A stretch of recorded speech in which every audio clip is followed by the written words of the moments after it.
Hello दोस्तों, आप सभी का स्वागत है। आज हम वेंडर ऑफ स्वीट्स का चैप्टर नंबर 7 करेंगे।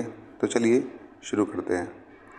2 दिन बाद की बात चल रही है कि 2 दिन बाद सामान्य समय आने पर चचेरे भाई ने दुकान के प्रवेश द्वार पर एक भीड़ देखी कि भाई उसके प्रवेश द्वार जो है, एंट्रेंस जो है, उस पर बहुत सारी भीड़ लगी हुई है और काउंटर पर एक तख्ती लटकी हुई थी जिसमें लिखा था कि कोई भी पैकेट जो है 25 रुपये का मिल जाएगा। पैकेटों के लिए इतनी होड़ मची हुई थी कि काउंटर पर बैठा जो लड़का है, stall boy, front stall boy, बहुत थका हुआ सा लग रहा था। बूढ़ा, जवान, बच्चा, भिखारी और मजदूर, हर कोई बाहें फैलाकर एक दूसरे पर गिर रहा था और ट्रे उतनी ही तेजी से खाली हो रही थी जितनी तेजी से वे रसोई से आ रही थी। कहाँ से आ रही थी दोस्तों? किचन से। 5 बजे तक दिन भर की मिठाइयों का सारा स्टॉक ख़त्म हो गया। ये ध्यान रखना, आमतौर पर पीक सेल जो होती थी वो 6 बजे होती थी, लेकिन आज की स्थिति में तो 5 बजे सारा स्टॉक ख़त्म हो गया। शिवरमन और अन्य रसोइये रसोई से बाहर आ गए, जगन के सामने खड़े हुए और पूछा, अब हम क्या करें? जगन ने कहा, कोई बात नहीं, कुछ मत करो, एक काम करो, अब तुम घर जाओ, और अब मिठाइयाँ बिक गई हैं तो हमारा दिन का काम भी ख़त्म हो गया है। मुझे समझ नहीं आया, शिवरमन ने अपने गले में सोने का मोती घुमाते हुए कहा। ठीक है, अब देखो ये पूछेगा कि गोल्डन बीड किसने पहन रखी थी उसके थ्रोट में? तो शिवरमन ने पहन रखी थी। आगे जगन कहता है, क्या हो गया, कोई बात हो गई क्या? ये सब कुछ लोगों के लिए ही तो है। किन के लिए? उनके लिए ही तो है। ऐसा करो, ज़्यादा लोगों को मिठाइयाँ खाने दो, बस इतना ही, है ना? दैट इज़ ऑल, बस इतना ही। क्या वो खुश नहीं है? तो आगे बात होती है कि भाई आप दुकान को बंद करने की योजना बना रहे हैं क्या? शिवरमन ने पूछा और उसके सहायक ने कहा, दरअसल अगर हम बात करें तो हम इस तरह के दलदल में फंस जाएंगे। देखो, एट दिस रेट, इस कीमत पर वी विल बी स्वैम्ड। किसने कहा?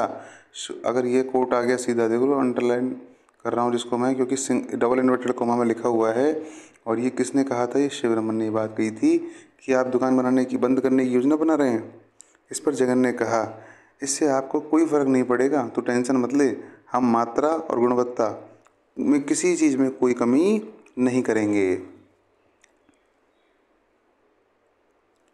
आगे पूछता है कि हम कैसे कर सकते हैं? शिवरमन ने पूछा। जगन आसानी से नहीं बता सका कि वह क्या कर रहा था और क्यों कर रहा था। स्टूल पर बैठा चचेरा भाई उसे बचाने आया है। हम प्रतिस्पर्धा को पूरा करने के लिए केवल कुछ नए उपाय आजमा रहे हैं। जगन कहता है इस बात को, मैं कल आप सबको ये समझाऊंगा। और इस तरह से रसोइये चले गए और 6 बजे दुकान खाली हो गई। कितने बजे? 6 o'clock। लड़का सामान्य से पहले आज कांसे का जग लेके आ गया था। सामान्यतः लड़का कितने बजे आता था? 6 बजे आता था। अब चूंकि 5 बजे स्टॉक पूरा हो रहा है, ठीक है ना, सामान्य से पहले लड़का कांसे का जग लेकर आ गया था और बोला, अभी भी बाहर बहुत भीड़ लग रही है सर। वो बहुत नाराज़ हो गए, गुस्सा हो गए, उन्हें आज कुछ भी नहीं मिल रहा क्योंकि मिठाइयाँ तो ख़त्म हो गई हैं। तो जगन कहता है कि ऐसा कहो, उनको कल आने के लिए कहो। वे बाहर भीड़ की चीखें, कैप्टन के द्वारा उन्हें बोले गए जो अपशब्द हैं, उनकी आवाज़ साफ सुन रहे थे जगन जी अंदर बैठे बैठे। जगन ने कहा, हमारे लोगों को थोड़ा सा क्या रहना चाहिए? डिसिप्लिन रहना चाहिए। इस व्यवस्था के बाद उन्हें दिल से बिल्कुल कैसा महसूस हुआ? हल्का महसूस हुआ, लाइट महसूस हुआ था। लेकिन उनके कर्मचारियों को इस विचार के साथ तालमेल बिठाने में समय लग रहा था, क्योंकि भाई अचानक भीड़ पड़ गई थी। क्योंकि उन्हें डर था कर्मचारियों को कि स्थिर व्यवसाय संभावनाओं और प्रचार प्रसार को सीमित कर सकता है। जगन ने इसके बारे में सोचा नहीं है, लेकिन उन्होंने सवाल के सभी पहलुओं पर विचार करने का दिखावा किया और टिप्पणियों को नज़रअंदाज कर दिया। वे बार बार विषय पर लौटे। उनके पास सिंहासन के चारों ओर खड़े होने और चीज़ों पर चर्चा करने के लिए अधिक समय था। अब जब तलने का काम दोपहर से केवल 3 घंटे तक ही चलता था, दिखाई दे रहा है आपको साफ, ओनली 3 घंटे में ही सारा काम हो जाता था तलने तलाने का, और बिक्री जो है केवल 1 घंटे ही चलती थी। अब दोस्तों ये चीज़ याद रखने की है कि तलने का काम कितनी देर होता था? 3 घंटे तक। बिक्री कितनी देर होती थी? 1 घंटे तक। बस इतने में ही सारा काम उनका हो जाता था। और काउंटर पर अधिक लोगों के लिए व्यर्थ की भीड़ को छोड़कर अगर बात करें तो वो स्थान केवल गतिविधियों से, सभी गतिविधियों से मुक्त हो गया। जितनी भी एक्टिविटीज़ थी सारी खत्म हो गई। ये शिवरमन के लिए बड़ी ही चिंता का कारण था उन्हें लगा कि भीड़ अनियंत्रित हो सकती है।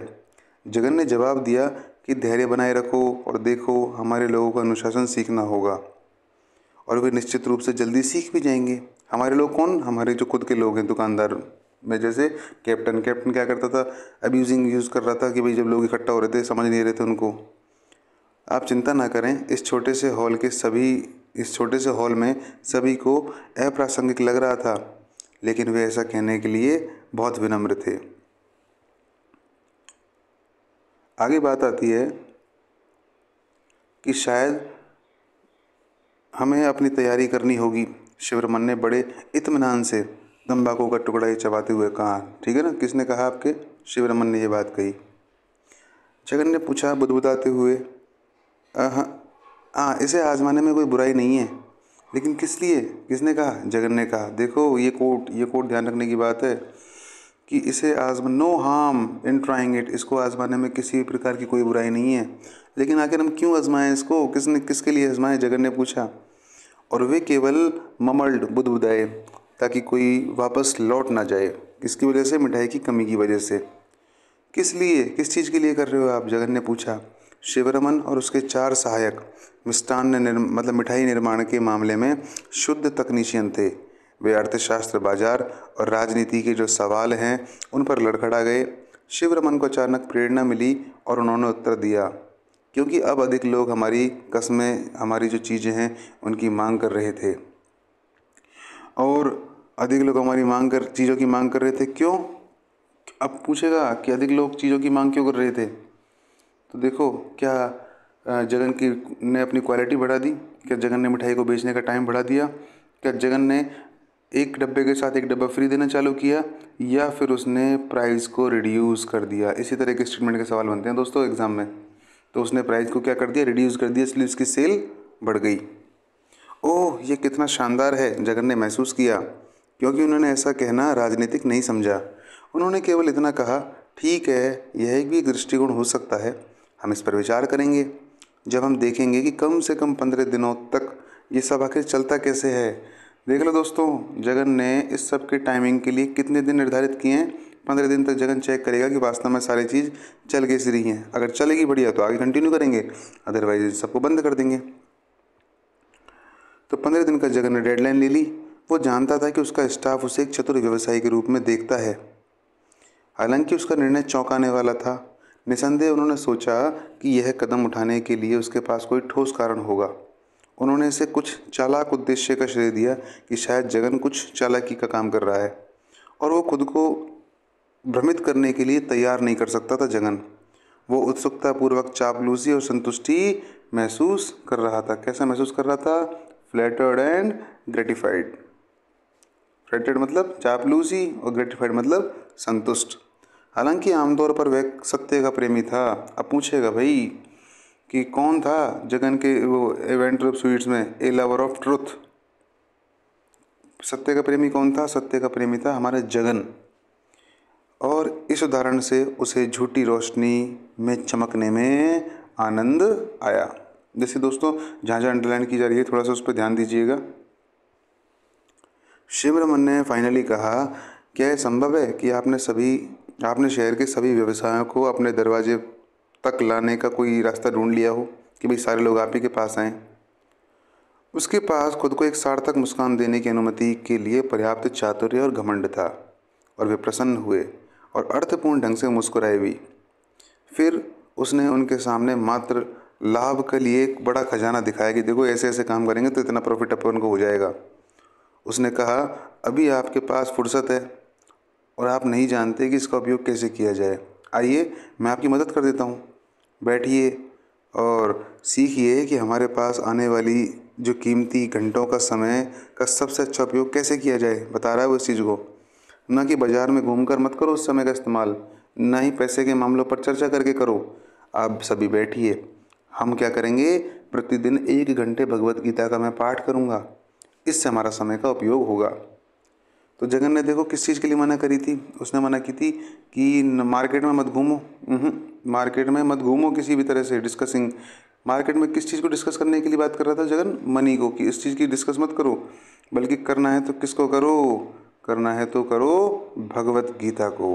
और प्रतिदिन दोस्तों कितने घंटे, 1 घंटे की बात वो कर रहा है। आप सभी को इससे बेनिफिट होगा। उसने कहा कि कैप्टन भी चाहे तो हमारे साथ जुड़ सकता है, उसको भी बुला लो। उन्होंने उससे भी बैठने के लिए आदेश दिया। अपने सिंहासन से उन्हें दया भरी दृष्टि से देखता है जगन। अपनी भगवत गीता निकाली और उसे पहले पृष्ठ पर खोला। ठीक है, तो दोस्तों कौन से पृष्ठ पर खोला है भगवत गीता को जगन ने? सीधी सी बात है, आज शुरू करेगा तो पहले ही पन्ने पे खोलेगा और शुरू कर दी उसने। जगन ने दोस्तों जो पहला वाक्य लिया वो लिया था कुरुक्षेत्र का। पूछेगा इस चीज़ को कि जगन ने जब पहले दिन भगवत गीता पढ़ना चालू की तो उसने क्या दिखाया? कुरुक्षेत्र का वो दिखाया या फिर अर्जुन का संवाद दिखाया, कुछ भी दिखाया तो उसने कुरुक्षेत्र दिखाया। उसने बताया कि 2 सेनाएं हैं। कितनी सेनाएं? 2 सेनाएं जो कि एक दूसरे के सामने खड़ी हुई हैं, तैयार हैं युद्ध के लिए। क्या आप जानते हो कि वो कहाँ थे? तो फिर कहता है कि शिवरमन जो अब पूरी तरह से निश्चिंत है, आलती पालती मारकर कैसे बैठा है? क्रॉस लेग्ड, मतलब आलती पालती मारकर बैठा हुआ है, सीधे बैठे हैं। और उसने कहा बेशक अब हम सभी जानते हैं कि वे कहाँ और क्यों थे। मुझे यकीन है कि सभी लड़के भी जानते होंगे। उन्होंने बड़बड़ाते हुए सहमति जताई। कप्तान हाथ जोड़कर सम्मानपूर्वक अलग खड़ा था और उसकी दाहिनी बाह के नीचे उसकी छोटी सी छड़ी थी। उसे सराहना करते हुए उसने सिर हिलाया। मुख्य रसोइये ने कहा, इस पर ध्यान न देते हुए, कि जगन ने फिर से गायन की पहली पंक्ति में शुरुआत की और संस्कृति की ध्वनि पर रोमांच महसूस किया। इस समय महान योद्धा अर्जुन के मन में संशय था। अब देखो वो सारा वाक्य बता रहे हैं कुरुक्षेत्र वाला कि भाई अर्जुन के मन में बहुत कन्फ्यूज़न था कि अपने चाचाओं, अपने चचेरे भाइयों से वो कैसे लड़े। और इस विचार से उसके घुटने काँप गए। क्या काँप गए? उसके घुटने काँप गए। अब ये चीज़ें पूछी जाती हैं कि इस संवाद से जगन के वो अर्जुन के किस भाग पर थोड़ा सा क्या हुआ, फर्क पड़ा। तब स्वयं भगवान ने जो उनके सारथी थे उसे एक उद्देश्य के लिए लड़ने की आवश्यकता बताई।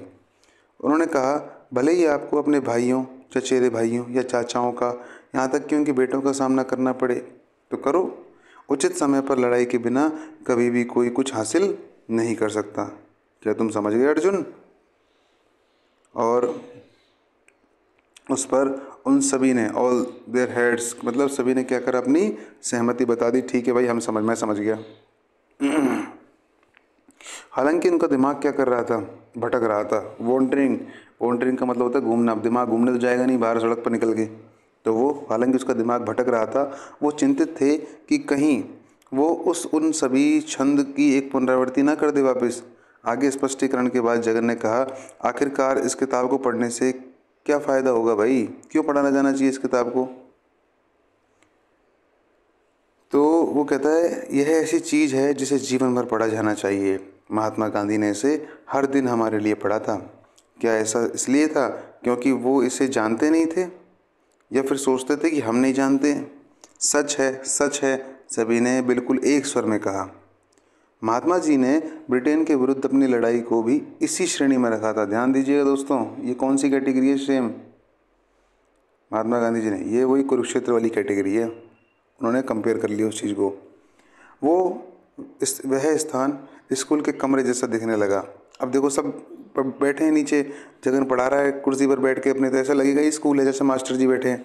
और यह है कि विद्यार्थियों को इसका पूरा आनंद मिल रहा था। ये बिल्कुल स्पष्ट हो गया कि शिवरामन कितनी बार तंबाकू थूकने के लिए उठता है और बाकी लोग नाक साफ करने या सूंघने के लिए भी उठते हैं। यहाँ तक कि अच्छे व्यवहार के प्रतीक कैप्टन ने भी एक दरवाजे पर कुछ घुसपैठियों को देखने का नाटक किया और वहाँ से खिसक गया। तो दोस्तों कौन है अच्छे व्यवहार का प्रतीक? Captain, the very picture of good man. बहुत अच्छे व्यवहार का प्रतीक है भाई वो। कौन? कैप्टन। इस तरह से वो कहाँ से खिसक गया? ये बहुत संदेहास्पद था। क्या था संदेहास्पद? कि कितने समय तक ये सब चीज़ चलेगी, जगन की एक ज्ञान बाँचने वाली बात। क्योंकि ये लोग आखिरकार रसोई के धुएं में जो पले बड़े जो हाथ में ज्ञान के बजाय तलना पसंद करेंगे, भाई ये लोग, इनको ज्ञान नहीं चाहिए, इनको काम है भाई, रसोइयों का काम क्या है, तलने तलाने का, तो इनको वही काम ज़्यादा पसंद है। लेकिन हर किसी को राहत मिली जब वो 3 लोग आ गए अचानक। कप्तान अचानक अकड़ कर बोला, अपने कर्तव्य के अनुसार आगंतुकों को उसने सलाम किया और इस तरह से सिंहासन के सामने उनको बुलाया और वापस चला गया।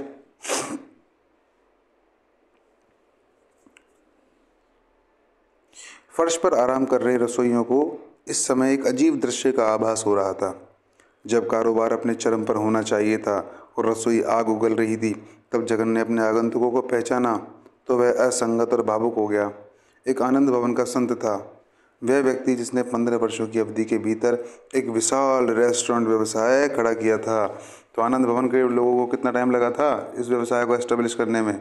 तो वो लगे थे उनको 15 ईयर्स। कितने? 15 ईयर्स।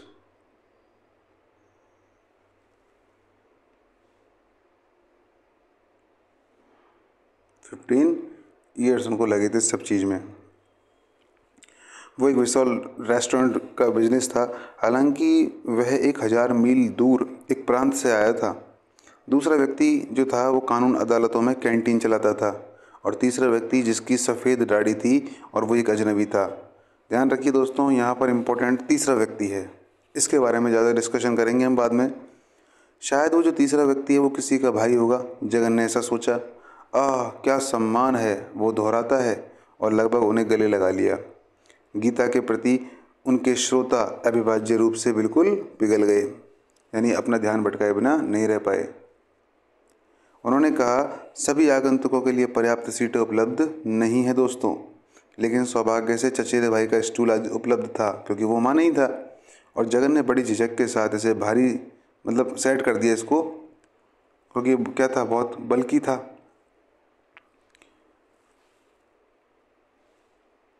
तो उसने क्या, जो मोटा ताजा वो सेठ था, जो बल्कि सेठ था, जगन ने क्या किया, भाई एक काम कर, तू बैठ जा इस पर, हमें कोई टेंशन नहीं है, हम तो कहीं बैठ लेंगे, भाई तू तो बैठ। तो यहाँ पर कुल मिला के वो जो आनंद भवन के सेठ हैं उनका अपीयरेंस बताया जा रहा है कि वो कैसे हैं, बल्कि हैं। कैसे हैं वो? बल्कि हैं बिल्कुल, यानी थोड़े मोटे ताजा हैं वो। भाई सेठ लोग आमतौर पर होते कैसे हैं, मोटा मोटा पेट निकला होता है बाहर, मूछें मूछे रख लेते हैं, थोड़ा सा सेठ जैसे दिखाई देते हैं।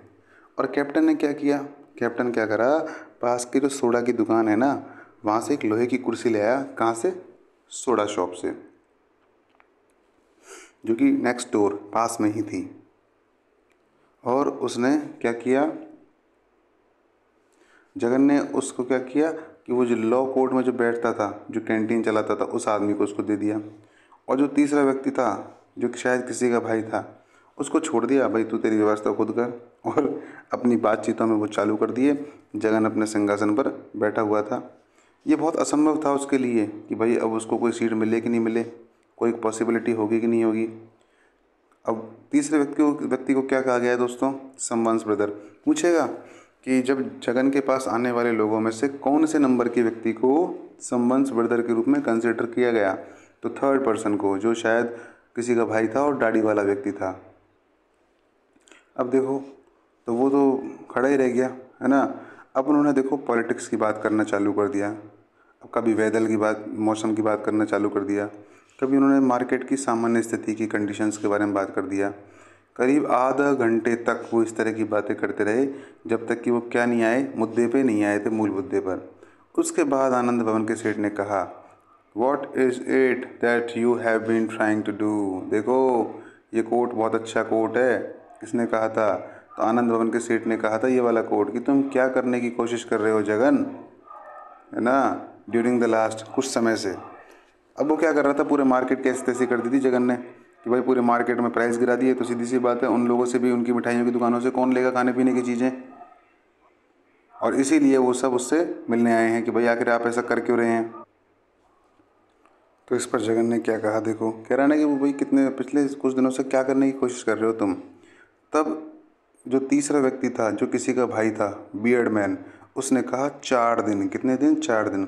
जब वो इस बातचीत के दौरान बीच में बोला, तो आनंद भवन के सेठ ने कहा कि ही इज़ आवर फ्रेंड, हमारा मित्र है वो। भाई आनंद भवन का व्यक्ति को और वो कैंटीन वाले को तो जगन जानता था, उस तीसरे को नहीं जानता था। तब उन्होंने उसका परिचय करवा दिया कि भाई हमारा दोस्त है ये।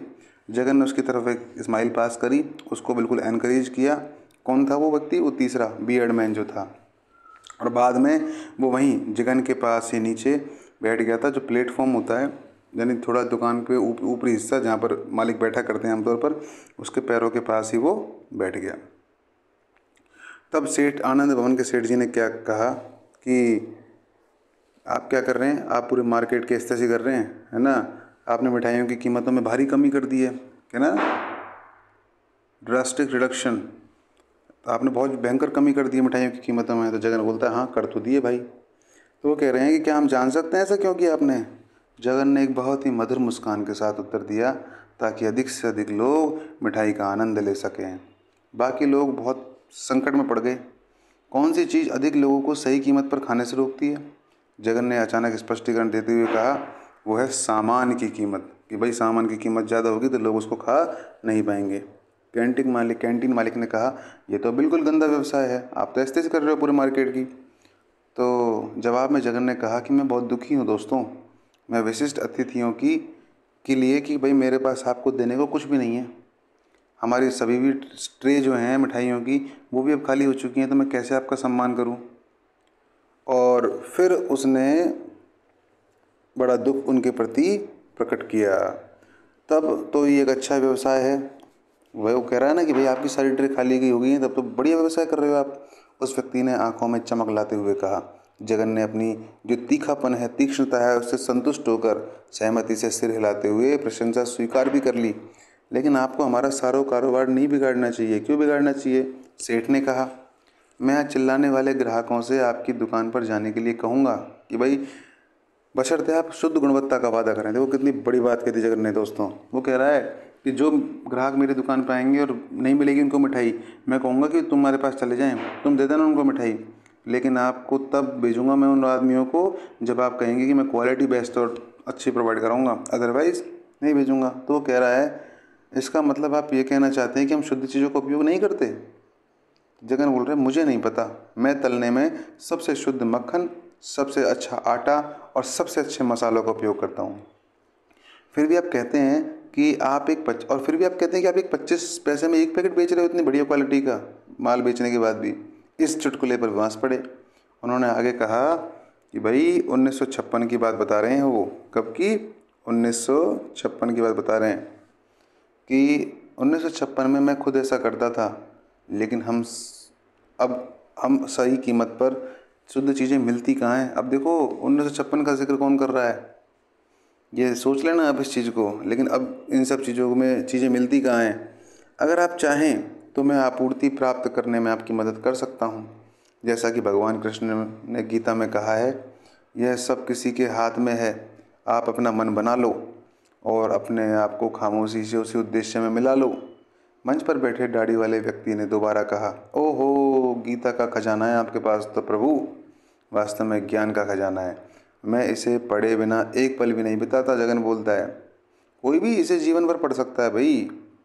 संत ने स्वयं सहमति से व्यक्त किया और कैंटीन वाले व्यक्ति ने कहा कि हम सभी जानते हैं जगन जी इस बात को, गीता भी ये कहती है और प्रत्येक व्यक्ति को अपना कर्तव्य भी निभाना चाहिए। तो इस पर जगन कहता है कि बिल्कुल सही भावना रख रहे हो तुम भाई इस बात की, तो कि भाई हमारा कर्तव्य क्या है, अच्छे तरीके से हम अपने कर्तव्य को निभाएं। तो फिर तो सही मेजरमेंट है आपका हर चीज़ का। तो वो कहता है कि आपको लगता है कि आप ऐसा कर रहे हैं? उन्होंने सीधा अटैक कर लिया, डायरेक्ट असाइड सीधा अटैक किया जगन पर। कर रहे हो क्या आप इस तरह का? ज्ञान तो इतना लंबा चौड़ा दे रहे हो हमको। इससे जगन का मानसिक संतुलन खो गया। उन्होंने केवल इतना कहा, ओ, और अपनी उलझन को सरलता से छिपा लिया। अब सेठ ने आगे झुककर पूरी गंभीरता के साथ कहा, अगर वह एक ऐसा व्यक्ति हो, मतलब कोई एक व्यक्ति ऐसा करता है तो बाकी सभी भी ऐसा ही करेंगे। क्या आप इसके बारे में जानते हैं? जगन के दिमाग ने उनके जो कथन हैं उनके निहित भाव को समझा नहीं कि वो क्या कहना चाह रहे हैं वो। लेकिन उन्हें लगा कि उन्हें तो इस तीक्ष्णता से मेल खा लेना चाहिए, उनकी जो इतनी तीखे व्यंग्य मार रहे हैं उसके ऊपर कोई दिक्कत नहीं है। और उसने जवाब दिया, अगर वे ऐसा करते हैं तो क्या होगा, करने दो भाई, उनकी इच्छा है, हम तो रोक नहीं सकते उसको।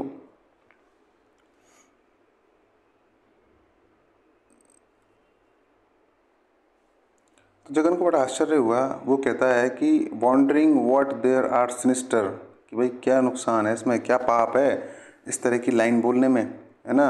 और इस तरह से जगन ममल्ड बुदबुदाया और तब उसने अचानक चिल्लाकर कहा, कैप्टन जरा इन 4 सज्जन व्यक्तियों के लिए कुछ पेय पदार्थ का इंतज़ाम करो भाई। तो सभा ने बिल्कुल इनकार किया। इस तरह से जो नहीं करते कि मर फुसफुसाहट करते हैं कि ना ना ना ना जगन जी, हमें कोई आवश्यकता नहीं है। लेकिन वे जगन के प्रति बिल्कुल नरम हो गए। और फिर आनंद भवन के सेठ ने कहा, अरे नहीं इतनी परेशानी मत उठाइए आप सर, हम गंभीर व्यवसाय पर बात करने आए हैं। आइए पहले हम इसे पूरा कर लें। व्यवसाय पहले मेरा हमेशा से आदर्श वाक्य रहा है, ठीक है।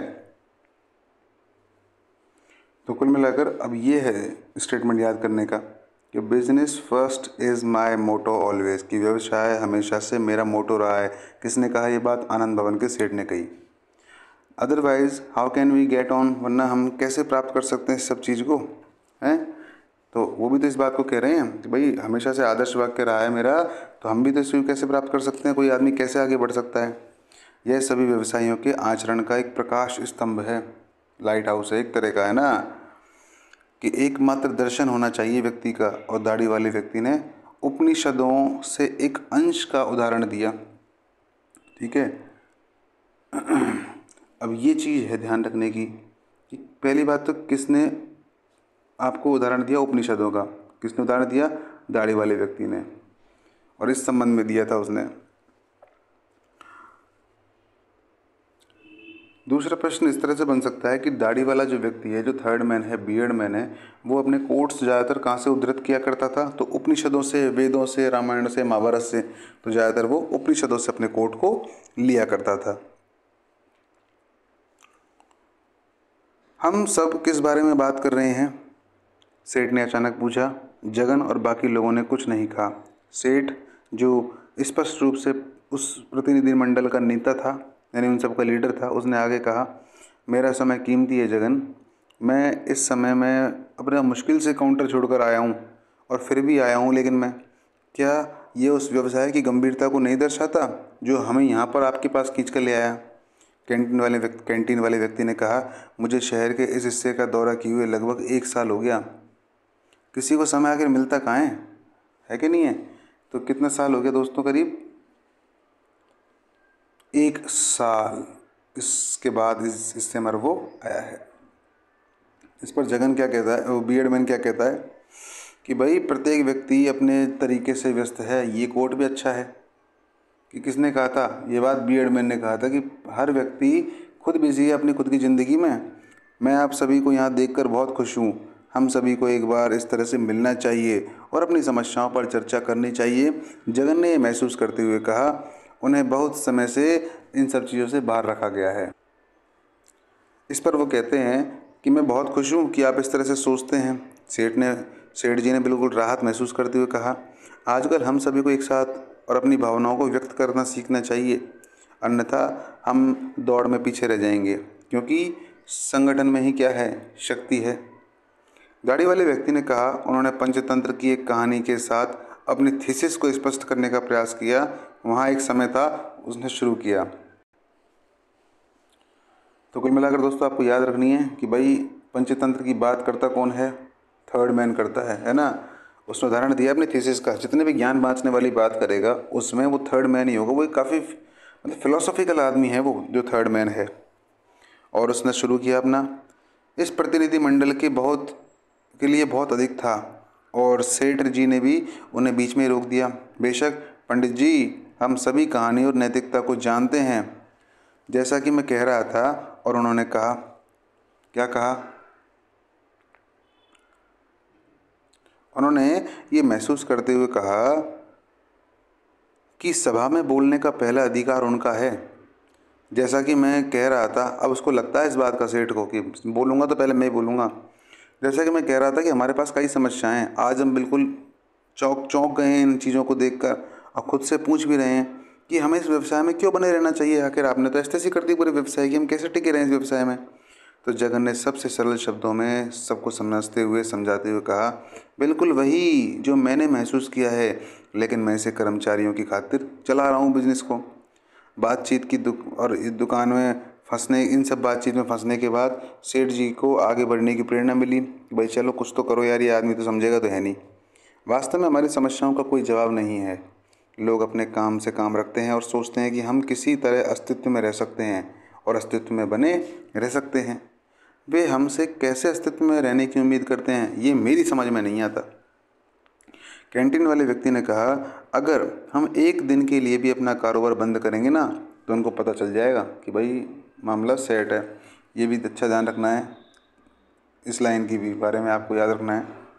हमारे व्यवसाय को बंद करना वास्तव में अधिक किफ़ायती होगा, क्योंकि एक तरह से हमारा नुकसान ही जा रहा है, लेकिन हम ऐसा कर नहीं सकते। लोगों को इससे कष्ट होगा। निर्दोष कार्यालय कर्मचारी, मजदूर और छात्र अपने पोषण के लिए हम पर निर्भर हैं, जो वास्तव में बिल्कुल कष्ट में आ जाएंगे। सेठ जी ने कहा, ऐसा महसूस हो रहा था मानो वह एक दयालु देवदूत हो। बेनिवोलेंट, दयालु, एंजल, देवदूत, मानवता को वर्ध। अब वो चाह रहे थे क्या कि भाई मानवता जिंदा रहे, है ना, उनको बल प्रदान करना चाह रहे थे। और प्रॉब्लम्स आर न्यूमरस, हमारी असंख्य समस्याएं हैं। और इस तरह से उन्होंने अपनी समस्या शब्द से अधिक प्रेम था किसको। अब देखो, जगन भी कोई शब्द बोलता होगा, उसको भी याद कीजिए, है ना। और समस्या शब्द से प्रेम किसको था, वो भी देख लीजिए आप कि कौन समस्या शब्द से ज़्यादा यूज़ किया करता था। तो वो कौन करता था आपका, देखिए इसी लाइन में। सेठ जी कहते थे, कौन कहता था, उन्होंने शब्द का, अब आप देखिए इस चीज़ को, उन्होंने शब्द का अपनी इतनी बार जिक्र किया कि जगन को मजबूर होकर पूछना पड़ा कि कौन सी दिक्कत है भाई तेरे को, क्योंकि देखो सारी चीज़ें सेठ जी को परेशान तो कर ही रही थी। तो सेठ और कैंटीन वाले दोनों आदमियों ने के आधार पर उसने आश्चर्यचकित नज़र डाली, जैसा कि वे अपने होश में किसी के बारे में कोई सवाल पूछने की कल्पना नहीं कर सकते। दोनों ने एक साथ बात करना शुरू कर दिया और आवाज़ें आपस में टकरा गई और अलग अलग भी हो गई, क्योंकि उन्होंने कहा कि बिक्री कर निरीक्षक जो हमारे द्वारा प्रस्तुत किए गए खातों को स्वीकार नहीं करेंगे, क्योंकि हम टैक्स तो कुछ बचा ही रहे हैं कैसे न कैसे करके। आयकर के लोग जो मनमाने ढंग से मूल्यांकन करते हैं। स्वास्थ्य निरीक्षक, खाद्य नियंत्रण जिसने व्यावहारिक रूप से कुछ भूमिगत कर दिया है, यानी छुपा देते थे लोग बाग अपनी अपनी चीज़ों को। हम अपने जो व्यंजन हैं, हमारा जो फूड मटेरियल है, उसके लिए कैसे प्रावधान करेंगे। और सबसे ऊपर तलने का माध्यम, हम हमेशा शुद्ध घी का उपयोग नहीं कर सकते। वो कह रहे हैं इस बात को सेठ जी वगैरह। और सरकार हमें घोषणा करने को मजबूर करती है कि हम क्या उपयोग करते हैं, कैसे उपयोग करते हैं, सबको हम हमारे ग्राहकों को बताएं, चाहे वे वास्तव में कुछ भी उपयोग करें, कि उन्हें शुद्ध मक्खन पिघला हुआ परोसा जा रहा है, इस बात की तो आपको गारंटी लोगों को देनी ही पड़ेगी। तो कैंटीन वाले व्यक्ति ने कहा कि शुद्ध मक्खन से पिघलाए गए घी के बारे में विचार बहुत पुराने हो गए भाई साहब। शुद्ध मक्खन और घी अब क्यों नहीं खाते लोग, क्योंकि हृदय लोग लाते हैं। देखो कितना गजब सवाल बनेगा। लोग अब देखो क्या ऑब्जेक्टिव बनेगा कि शुद्ध मक्खन और घी लोग क्यों नहीं खाते, क्योंकि घी बहुत महंगा है, क्योंकि घी इजीली उपलब्ध नहीं है, क्योंकि घी की सप्लाई आजकल इन दिनों बंद चल रही है, या घी से हार्ट डिजीज़ होती हैं। तो घी से हार्ट डिजीज़ होती है, इसलिए लोग बाग आजकल घी खाना पसंद नहीं करते। ये एक कृत्रिम विकल्प है, आर्टिफिशियल सब्स्टिट्यूट है, जिसमें क्या नहीं होते घी में, किसी तरह के विटामिन। पूछेगा कि वेंडर ऑफ स्वीट्स में घी में कौन सी चीज़ नहीं होती है। अब सीधी सी बात है, उसने कोई भी इस्तेमाल नहीं किया, लेकिन एक वर्ड इस्तेमाल किया, कम से कम एटलीस्ट विटामिन तो नहीं होते, बाकी कुछ होता हो चाहे नहीं होता हो। वे ज़्यादा और वे बहुत ज़्यादा चीपर, सस्ते भी तो नहीं है। घी कोई हल्का फुल्का थोड़ी, आज ही शायद 1000 के आसपास होता है अच्छा घी, तो बाकी तो बाज़ार में 400 का भी मिल रहा है। तो आगे बात चलती है और आगे बात बढ़ती है कि उनकी कीमतें शुद्ध घी के स्तर से तेज़ी से बढ़ रही हैं। भाई घी बढ़ेगा का रेट बढ़ेगी तो मिठाइयों का दाम बढ़ेगा। तो वो पूछता है कि भाई शुद्ध घी क्यों नहीं इस्तेमाल करते फिर तुम, जगन ने पूछा, जिससे उनके आगंतुक अब चिढ़ गए। जब वे जवाबी कार्रवाई करने के लिए अपनी बुद्धि को एकत्रित कर रहे थे, जुटा रहे थे, तो कप्तान ने सोडे की, इतने में मामला गर्म होने वाला था और कप्तान ने सोडे की 4 बोतल निकाल ली।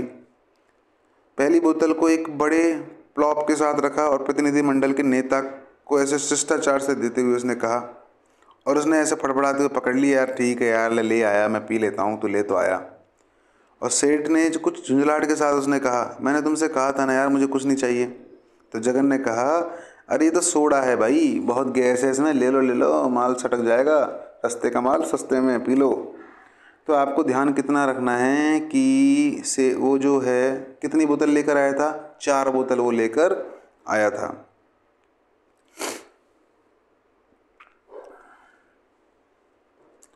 मीनवाइल, इसी बीच एक मशीन की तरह ऐसे दूसरी बोतलें वो खोल रहा था और दाढ़ी वाला व्यक्ति जो है उसके हाथ से एक बोतल छीनकर आगे बढ़ा रहा था। तो पूछ लेगा कि उसकी उसकी सर्विसिंग कौन कर रहा था भाई, या तो उसका खुद का आदमी है या फिर अगर है तो तीसरा कौन, वो बियर्ड मैन है जो उनकी सर्विसिंग कर रहा है, जो बोतल को पास करने का काम कर रहा है। कैसे एक से ले रहा था उसको बाकियों को दे रहा था और जल्दी से तेज से ये सब इन सब चीज़ों से क्या हो गया, फर्श गीला हो गया, फैल गई वो थोड़ी बहुत। जब जगन को एक बोतल पेश की गई तो उसने मना कर दिया लेने से और उसने वो कप्तान को दे दिया। तो जगन ने किसको दी बोतल पीने को, कप्तान को, कि भाई मेरी जगह कौन पी लेगा आपकी बोतलों को, कैप्टन पी लेगा, मैं तो इस सब, जो आदमी चीनी नहीं खाता वो कैसे पिएगा, और चीनी ही तो होती है इन सब चीज़ों में। सेठ जी ने कहा आप चाहते हैं कि हम सोडा पिएं? जगन ने कहा क्योंकि मैं जानता हूँ कि ये अच्छा है, लेकिन फिर आप क्यों नहीं पीते इसको? तो उसने कहा अब देखो भाई ये नहीं कहेगा कि मैं चीनी वगैरह नहीं लेता। वो क्या कहता है देखो, वो कहता है कि एक दिन में 4 बार से अधिक, एक दिन में 4 आउंसेस से अधिक मैं कभी पानी नहीं पीता और इसे रात को ही उबाल लेना चाहिए और खुले आसमान के नीचे मिट्टी के जग में ठंडा करना चाहिए। मैं कोई अन्य पानी नहीं पीता, यहाँ तक कि जब मैं उन दिनों जेल में था ना, तो इस बात को कहकर उन्होंने अपनी पुरानी बात शुरू कर दी। लेकिन उन्होंने, जब मैं जेल में था उन्होंने शुरुआत की, लेकिन बाकी लोगों ने इस सवाल के साथ उनकी यादों को बीच में ही रोक दिया कि हमें नीचे सुननी तेरी बकवास, क्या हमने ये दोपहर उपयोगी तरीके से बिताई? लेकिन जगन निश्चित नहीं थे इस चीज़ के लिए कि उत्तर ढूंढने की जिम्मेदारी आखिर किसकी है।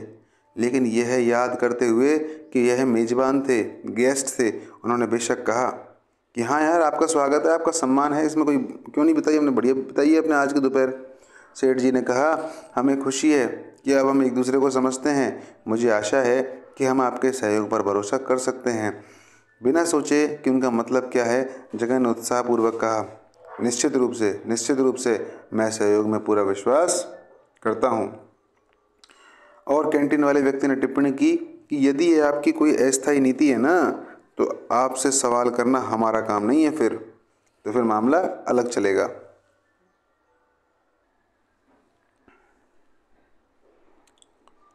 लेकिन अगर बात कुछ और है तो उसने बीच में सेठ जी ने इंटरप्ट किया कि हमें मेंटेन कर लेना चाहिए हमारे बिजनेस को। हमें क्या कर लेना चाहिए भाई, आपसी फूट में दुनिया मज़े लेती है, तो हमको किसी भी तरह का आपस में गिला शिकवा नहीं रखना चाहिए। आपस में प्रयास करना चाहिए कि हम सभी अपना अपना पैसा कमाएं और एक दूसरे का सहयोग करें, ऐसा उसने कहा।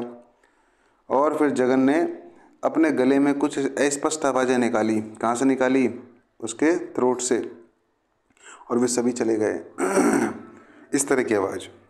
उसने उन्हें जाते हुए सुना और दिन को समाप्त करने के लिए तैयार हो गया। कैप्टन, लोहे की कुर्सी को वापस ले जाओ, सोडा की दुकान में ले जाने के लिए जो आया था तो भाई वापस दे दो उसको। जगन की मेज़ पर जो लिक्विड मंगाया था उसने, सोडा, उसका बिल रखा था। जगन ने कुछ घंटे पहले नकदी संग्रह की थी और अपनी दराज में उसको खाली कर लिया था। अब वह इसे खोलने के लिए आगे बढ़ा और विभिन्न संप्रदायों को छांट रहा था। जब दाढ़ी वाला आदमी को एक साथ देखे तो जो जा चुका था और फिर वापस भी आया था दाढ़ी वाला व्यक्ति। इस पर जगन ने पूछा कि कुछ भूल गई क्या आप? तो उसने कहा नहीं, और अपनी स्टूल और अपनी सीट पर उसमें बैठ गया। मैंने उनकी कार में उनको भेज दिया है, मैं वास्तव में अगली गली में रहता हूँ। अब देखो, अब सारा खेल दाढ़ी वाले व्यक्ति और जगन के बीच चलेगा। मैंने उनको भेज दिया है, उन्होंने मुझे लिफ्ट दी थी और मैंने सोचा कि मैं भी उनके साथ आ सकता हूँ और आपसे मिल सकता हूँ। मैं आपसे इस बात करने में इतना व्यस्त थे वे आपसे कि मुझे आपकी बैठक में खलल डालना बिल्कुल भी पसंद नहीं आया। तो क्या नहीं करना चाहता था? उनको किसी भी तरह से डिस्टर्ब वो नहीं करना चाहता था। जगन ने कहा मुझे नहीं लगता कि मैंने तुम्हें पहले कभी देखा है। तो उसने कहा कि भाई जगन जी, मैं रहता हूँ कबीर लेन में। कहाँ रहता हूँ? कबीर लेन में, लेकिन शायद ही कभी इस रास्ते से गुजरता हूँ, मुश्किल से ही। उन्होंने शाम को बातचीत के लिए स्टूल पर बैठते हुए कहा। जगन ने कहा मुझे लगा कि आप उनके साथ जा रहे हैं। जब मेरा घर इतना नज़दीक है तो मैं क्यों जाऊँगा उनके साथ, ऐसा बोलता है वो बियर्ड मैन। तो जगन ने कहा कि मुझे नहीं पता था तेरा घर इतना ज़्यादा नज़दीक है। आगे बोलता है कि I don't know your name yet. कौन बोला इस बात को कि मैं आपका नाम भी नहीं जानता? जगन। जगन बोलता है इस बात को कि मैं आपका नाम भी नहीं जानता। ये किसने कहा? जगन ने। जो लोग मुझे जानते थे वे मेरे गुरुजी से अलग चिन्ना दुराई कहते थे, जिन्हें पेरिया दुराई या छोटे गुरु और बड़े आहा के नाम से, मतलब गुरु के नाम से जाना जाता था, जिनकी तुलना किसी भी तरह से नहीं की जा सकती थी। ये बात आपको समझ में आ रही है दोस्तों? इसका मतलब कि उस व्यक्ति के, दाढ़ी वाले व्यक्ति का नाम है चिन्ना दुराई, और जो लोग उसको जानते हैं वो उसके मास्टर को भी ज़रूर जानते हैं, ये कह रहा है वो। और मेरे मास्टर का नाम था पेरिया दुराई, है ना। बहुत ही शानदार मास्टर थे मेरे, ठीक है। ये बात वो आपको बताता है। अब वो पूछ रहा है कि भाई तुम्हारे मास्टर कौन थे? तो वो कहता है कि आपने अपने जीवन में कितने मंदिरों का दौरा किया है जगन? दाढ़ी वाले व्यक्ति ने पूछा। आज हर कोई उन पर सवाल उठा रहा था, लेकिन जगन ने जवाब दिया, मतलब हर कोई सवाल पूछ रहा था जगन से। जगन ने कहा मैंने सभी प्रकार के 100 मंदिर शायद इससे भी अधिक अपने जीवन में देख रखे हैं। मतलब कहने का मतलब है, अब 100 का मतलब मैंने क्यों कहा कि भाई 100% मैंने मंदिर सारे देख रखे हैं, मैंने कोई मंदिर नहीं छोड़ा। इतना जगन ने इतना विश्वास के साथ उस बात को कहा। हर एक मंदिर में एक भगवान या देवता मेरे स्वामी हैं, भाई इस दुनिया को उन्होंने ही बनाया है। ओह, यह जानना कितना अद्भुत है, जगन ने कहा। संहारक हैं शिव, संरक्षक है विष्णु और देवी, जिन्होंने अपनी 18 भुजाओं में धारण किए हुए भयानक हथियारों से राक्षस माहिष, ये माहिष कौन है? महिषासुर को परास्त किया था। और द्वारपालक, मंदिर के द्वारपाल और द्वारों पर डिज़ाइन और दीवारों पर चित्र सभी मेरे स्वामी द्वारा पूरे दक्षिण में एक जैसे बनाए गए हैं। देखो ये बात कौन कह रहा है? ये सब ये कह रहा है वही चिन्ना दुराई, यानी दाढ़ी वाला व्यक्ति। उसकी आंखें चमक उठी और बोलते हुए उसकी दाढ़ी लहराने लगी थी, हवा चल रही होगी वहाँ पर। तो कुल मिलाकर देखो यहाँ पर कुछ वर्ड्स, कुछ फ्रेज यूज़ किए गए हैं। तो पूछेगा कि वेंडर ऑफ स्वीट्स में भगवान शिव को किसकी उपाधि दी गई है? तो डेस्ट्रॉयर कहा गया है। भगवान विष्णु को क्या कहा गया है? प्रोटेक्टर, संरक्षक कहा गया है। और देवी, देवी कौन कौन करता है? संहारक, जो किसका? डेमन, जो आपके महिषासुर है, जो राक्षस महिषासुर है, उसका वध कौन करता है? देवी करती है। क्या दोस्तों इसमें देवी का नाम उल्लेख किया गया है कि दुर्गा वगैरह कुछ नहीं किया गया? इसके अलावा कौन है वहाँ पर? द्वारपालक हैं, मंदिरों में गेट कीपर होते हैं, श्राइन क्या होते हैं? मंदिर। तो सब ये डिज़ाइन किसने बनाई है? मेरे गुरु ने बनाई है। ये मान के चलो आप, इतने फेमस आदमी थे मेरे गुरु। हालांकि जगन उसकी जो बोलने की जो क्षमता है, एलोक्यूशन है, उससे बहुत प्रभावित हुआ, है ना। लेकिन उसको अब तक समझ में नहीं आ रही थी सारी मामला चल क्या रहा है। कम से कम मक्खन और तलने की बात से तो कम से कम उसको राहत मिली कि भाड़ में जानते उस बात को, कम से कम ये नया इंटरेस्टिंग टॉपिक आया है। देवताओं के बारे में उनके वर्णन से जगन को इस बात का अफसोस हुआ कि वह महीनों तक किसी मंदिर के पास तक नहीं गया, क्योंकि वो तलने और नकदी गिनने में इतना व्यस्त हो गया था।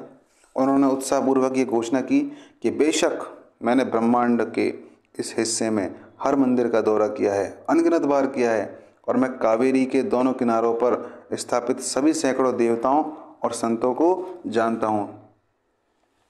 तो दोस्तों कौन सी नदी का जिक्र किया है यहाँ पर? गंगा, यमुना, सरस्वती या कावेरी? तो कावेरी नदी का यहाँ पर जिक्र हो गया है आपका। मैं उन गीतों को जानता हूँ जो सैम भंडार ने कंपोज किए हैं उन देवताओं के ऑनर में, उन देवताओं के सम्मान में, और उन्होंने उसे किस नाम से कहा है? Falsetto voice. क्या क्या है? Assumed a falsetto voice and song a couple of pieces for same sample. ऐसे उसने सैम्पल के लिए भी, कुछ नमूने के लिए भी तो कुछ गाने गाए हैं। दाढ़ी वाले व्यक्ति ने अपनी आंखें बंद कर ली और सुना, और जगन की संगीत क्षमता और स्मृति की प्रशंसा की, जिसे आज चापलूसी की ज़रूरत थी, क्योंकि उसे अपने व्यावहारिक ज्ञान के बारे में संदेह होने लगा था। कौन सा ज्ञान? Practical wisdom. इसके आगे जगन ने बदले में संगीत में दूसरे के स्वाद की स्वीकृति बदल दी। आपसी सम्मान के इस पूरे प्रदर्शन में हमेशा की तरह बातचीत का उद्देश्य फिर भटक गया। दाढ़ी वाले आदमी ने खुद ही कुछ गाने गाए। फॉल्सटो में नहीं तो ठीक है ना, किस में नहीं गाए उसने, किस में नहीं गाए, फॉलेस्ट मतलब फॉल्सेटो में उसने नहीं गाए,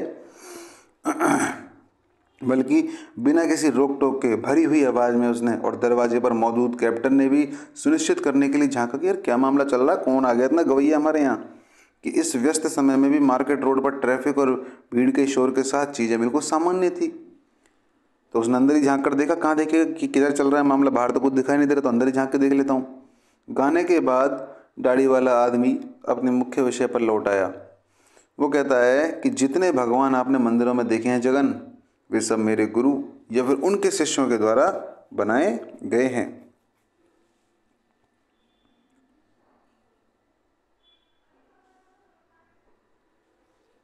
तो फिर जगन कहता है कि क्या नाम बताया तुमने अपने गुरु का? मैंने जो कहा उस पर बुरा मत मानना, हमने उन्हें मास्टर कहा और यह पर्याप्त है। ऐसा कोई भी नहीं है जो इस उपाधि को ग्रहण कर सके। क्या वो तुम्हारा स्वामी था? जगन पूछता है। तो वो कहता है हाँ, अपने आखिरी सालों में वह मेरे अलावा किसी और को अपने करीब आने देने के लिए राज़ी नहीं होते थे सिवाय मेरे। तो वो बोलता है कि वह कहाँ रहा था? तो वो कहता है कि यहाँ से ज़्यादा दूर नहीं रहते थे वो। किसी भी दिन आप थोड़ा समय निकाल लो और चलो, मैं तुम्हें वहाँ पर लेके चलूँगा। It is just on the other bank of the river. बस ये क्या है, बस किसी दूसरी नदी के किनारे पर यहीं पर है। इस तरफ से आप उनके बगीचे के पेड़ तक देख सकते हैं। क्या तुम कभी नदी के पार जाते हो? तो इस पर जगन ने आह भरी, इस बात पर, इस रिमाइंडर को देखो, कहते हैं कि मतलब अनुस्मारक, यानी इस सारी बात पर जगन ने आह भरी। तो वो कह रहा है कि वर्षों से उसकी निश्चित कक्षा मूर्ति और दुकान के बीच ही थी। जो सारा जो ऑर्बिट है उसका क्या रहा, केवल दुकान, घर से दुकान, दुकान से घर। उसकी मानसिक गतिविधियाँ माली, चचेरे भाई और तलने तक यानी फ्राइंग तक ही सीमित हो गई थी। उसे एक आह के साथ सूर्यास्त के समय रंगों की चमक, नलप्पा के उपवन में पक्षियों की चहचहाट, और कैसे वह अक्सर नदी के किनारे घूमता था, रेत पर आराम करता था या अपने सहपाठियों के साथ नदी के किनारे बैठता था। याद आया कि कैसे महात्मा गांधी नदी की रेत पर विशाल सभाओं को संबोधित करते थे। दोस्तों, कौन सी बात की जा रही है यहाँ पर? नलप्पा ग्रोव की यहाँ पर बात की जा रही है। और वह खुद इतनी भीड़ में एक छोटा सा कण जैसा दिखाई देता था। उस आवाज़ को सुनकर अपने पूरे जीवन में बदलाव महसूस करता था। अब वे दोस्त कहाँ थे जिनके चेहरे और नयन नक्श उसे याद तक नहीं आ रहे थे? मृत जीवन से चपटा या उस दंतहीन वकील, कहते ना वो जिसके दांत नहीं थे, उस वकील के जो रास्ते में मिला था उसको, या उस आदमी की तरह एक नए मुखौटे के नीचे मौजूद थे जो इतना झुका हुआ था कि वो शायद ही किसी एक दर्जन या अन्य परिचित चेहरों को देखता था।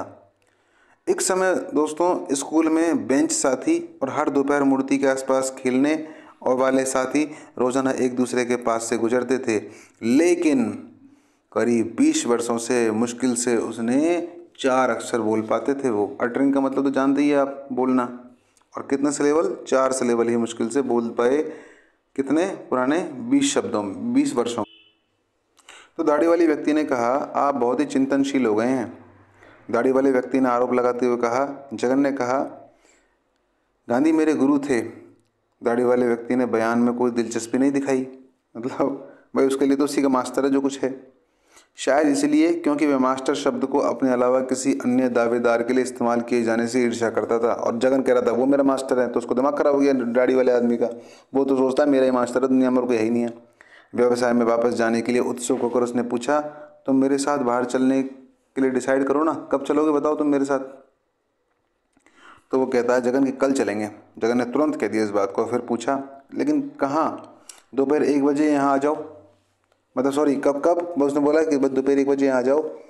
क्या तुम मुझे अपने गुरु की मूर्तियाँ दिखाने लेके जा रहे हो क्या? तो वो बोलता है ना यार, वो तो नहीं दिखा सकता क्योंकि वो एक मंदिर में नहीं है, वो बहुत सारे मंदिरों में है। मंदिर निर्माताओं के द्वारा नियमित रूप से वहाँ पर क्या कर दी जाती है? घेराबंदी कर दी जाती है। और वह उन लोगों में से नहीं थे जो अपने हस्तकला को अपने घर में ही छिपा रखते थे, मतलब सबके सामने दिखाते थे। उनके भाषण में इतनी तीव्रता थी कि जगन ने माफ़ी मांग ली। ओ मेरा वो मतलब नहीं था दोस्त, आप मुझे कहाँ ले जाना चाहते हो? मैं तो बस ये पूछना चाह रहा था। आपको वह स्थान दिखाने के लिए ले जा रहा हूँ जहाँ वो रहते हैं, वो काम करता है, मतलब वो खुद जहाँ रहता है वहाँ काम करता है, मैं वहाँ लेके जा रहा हूँ तुमको। क्या आप अब भी वहाँ पे काम करते हैं? नहीं, मैंने तुमसे कहा था मैं इस सड़क के पीछे रहता हूँ। ध्यान आया दोस्तों, कबीर लेन में। क्या आप वहाँ अपनी छवियाँ बनाते हैं? तो इस पर आदमी जोर से हंसा, हा हा, और बोला, क्या मैंने आपको नहीं बताया कि अब मैं क्या करता हूँ? मैं हेयर डाई बनाता हूँ। देखो दोस्तों, बिल्कुल गजब कि कौन हेयर डायर है? थर्ड मैन हेयर डाई बनाता है। कौन? जो बियर्ड मैन है, कि खुद की दाढ़ी के लिए। अब इसमें भी आगे बात आएगी, चलो आगे बात करेंगे जब आएगी। वो कहता है कि मैं सबसे सफ़ेद बालों को काला दिखा सकता हूँ। वह शहर में मेरा सबसे अच्छा ग्राहक है। कौन? जिसके बाल सफ़ेद हैं। 4 सप्ताह में मैं एक बार जाता हूँ वहाँ पर और व्यक्तिगत रूप से उसके बालों को रंगता हूँ, जो अन्यथा दूध जैसे सफ़ेद दिखते हैं, और वह मुझे अपनी कार में ले आता है। वह अपने ग्राहक की बात बता रहा है। इस तरह मैं आज उसके साथ रहने आया। भाग्यशाली दिन है क्योंकि मैं आपकी अच्छाई को जान गया हूँ। तो वो अपने ग्राहक की बात बता रहा है कि भाई एक आदमी है, मैं उसकी दाढ़ी रंगने आता हूँ महीने में एक बार, फिर बाद में गाड़ी से लेके आता है, गाड़ी से छोड़ कर चला जाता है। आज कितना खुश नसीब दिन है कि मैं आपसे मिलने आया हूँ, मैं भी बहुत खुश हूँ। तो वो कहता है मैं भी बहुत खुश हूँ। मैंने पहले कभी किसी इतने तरह के जो आपके इमेज मेकर है, छवि निर्माता, उसको नहीं देखा। आप भी अभी भी तो कहाँ देख रहे हो? आप कहाँ देख रहे हो? मैं केवल सफ़ेद बालों को काला करने वाला हूँ। मैं भी ये पूछने आया हूँ कि क्या आप मेरी सेवाओं की आवश्यकता है? आपको बाल काले करवाने? मेरी जिम्मेदारी लोगों को युवा दिखाने की है। भाई बूढ़े के बाल काले करेगा तो जवान हो जाएगा, तो युवा दिखेगा। संत मेरी सेवाओं की सराहना करते हैं। यदि आपको कोई संदेह हो तो उनसे पूछे इस बात को। जगन हिचकिचाया। एक क्षण के लिए जगन हिचकिचाया और झिझका और माफ़ी मांगते हुए कहा, मुझे नहीं पता कि मैं ये कर सकता हूँ या नहीं। माली और ग्रेस के पुनः चिन्हों की कल्पना करने की कोशिश कर रहा था जगन। संभवतः माली को ध्यान भी नहीं होगा, उसने शायद ही कभी उसकी ओर देखा हो। कम से कम उसे खुश करने की कोशिश क्यों ना करूं? उन्हें अचानक याद आया कि वे स्वयं इस और इससे जुड़े विषयों के विशेषज्ञ थे। किसी के बालों के रंग पर आहार का बहुत प्रभाव पड़ता है। इस विषय पर मेरी किताब एक दिन जरूर आएगी, आप स्वयं देखेंगे इस बात को।